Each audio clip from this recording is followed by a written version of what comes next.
Welcome to Telugu classes by Purnima. ఈరోజు వీడియోలో APDSC Telugu important GK bits ఇప్పుడు తెలుసుకుందాం. ముందుగా ఏప్రిల్ 29వ తేదీ తెలుగు జీకే బిట్స్ ఇప్పుడు తెలుసుకుందాం. ముందుగా తెలంగాణ రాష్ట్ర రోడ్డు రవాణా సంస్థ పరిధిలో ఉన్న జోన్ల సంఖ్య 3. వరంగల్ తివాచీలను ఏమని పిలుస్తారు? డుర్రీలు. ఆల్బీడో ఎక్కువగా ఉండే ప్రాంతం? ధ్రువ ప్రాంత మంచు పలకలు. మోదుగ పూలు ఎవరి రచన? దాశరథి రంగాచార్య. లాఫింగ్ గ్యాస్ అని ఏ రసాయనానికి పేరు? Nitrous oxide. జోగులాంబ దేవాలయం ఏ నది ఒడ్డున ఉన్నది? తుంగభద్ర. సూపర్ సోనిక్ విమానాలు సామాన్యంగా ప్రయాణించే వేగం ఎంత? గంటకు 1000 నుంచి 3000 కిలోమీటర్లు.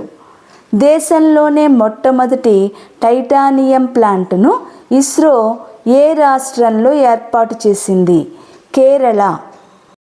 మంచు నీటి మీద తేలడానికి కారణం ఏమిటి? మంచు సాంద్రత నీటి సాంద్రత కంటే తక్కువ. ప్రపంచంలో ట్విట్టర్ అకౌంట్ పొందిన తొలి చారిత్రాత్మక కట్టడం ఏది? తాజ్మహల్. 2011 జనాభా లెక్కల ప్రకారం తెలంగాణలో అత్యల్ప అక్షరాస్యత గల జిల్లా మహబూబ్ నగర్. రాఫెల్ యుద్ధ విమానాల కొనుగోలుకు భారత్ ఏ దేశంతో ఒప్పందం కుదుర్చుకుంది? ఫ్రాన్స్. గాంధారి జిల్లా ఏ జిల్లాలో ఉంది? ఆదిలాబాద్. ముర్రా జాతి బర్రెలు ప్రధానంగా లభించే రాష్ట్రం? హర్యానా. ఏ పుస్తకంలో ఓరుగల్లును ఆంధ్ర నగరిగా పేర్కొన్నారు? ప్రతాపరుద్ర యశోభూషణం. ఇప్పుడు ఏప్రిల్ 30వ తేదీ జనరల్ నాలెడ్జ్ బిట్స్. మహాత్మా గాంధీని జాతిపిత అని ఎవరు పిలిచారు? జవహర్ లాల్ నెహ్రూ. దేశ భాషలందు తెలుగు లెస్స అని అన్న రాజు ఎవరు? కృష్ణదేవరాయలు. తెలంగాణలో త్రివేణి సంగమ స్థానం అని దేన్ని పిలుస్తారు? కాళేశ్వరం. కార్బన్ డేటింగ్ పద్ధతిని ఉపయోగించి దేనిని కొలుస్తారు? పురాతన వస్తువుల వయస్సు. అంతరిక్షంలోకి ప్రయాణించిన మొట్టమొదటి జంతువు? కుక్క. భూదాన్ ఉద్యమాన్ని వినోబాబావే తెలంగాణలో ఏ గ్రామం నుండి ప్రారంభించారు? పోచంపల్లి.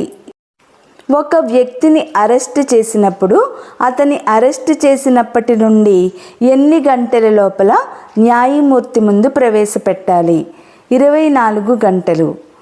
ఏ ఆర్టికల్ ప్రకారం జాతీయ షెడ్యూల్ తరగతుల కమిషన్ను నియమిస్తారు? ఆర్టికల్ 338. రాజ్యాంగంలోని ఏ ఆర్టికల్ ప్రకారం పార్లమెంటుకు 2 లేదా ఎక్కువ సంఖ్యలోని రాష్ట్రాలకు ఉమ్మడి హైకోర్టును ఏర్పాటు చేసే అధికారం ఇవ్వబడింది? ఆర్టికల్ 231. సైట్ సేవర్స్ అను స్వచ్ఛంద సంస్థను స్థాపించింది ఎవరు? John Wilson. భారీ వర్షాన్ని కురిపించే మేఘాలకు ఏమని పేరు? క్యుములోనింబస్. ఏ జీవావరణ రిజర్వును పూలలోయగా పిలుస్తారు? నందాదేవి. ఆగ్రాలోని తాజ్మహల్ ప్రధానంగా ఏ రసాయనం ప్రభావానికి గురవుతుంది?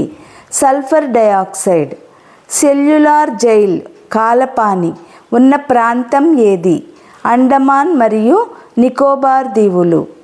ఓపీఈసీ అనగా organization of petrol exporting countries. ఈ వీడియో తప్పకుండా లైక్ చేయండి, షేర్ చేయండి. మొట్టమొదటిసారిగా చూసిన వాళ్ళు సబ్స్క్రైబ్ చేసుకోండి.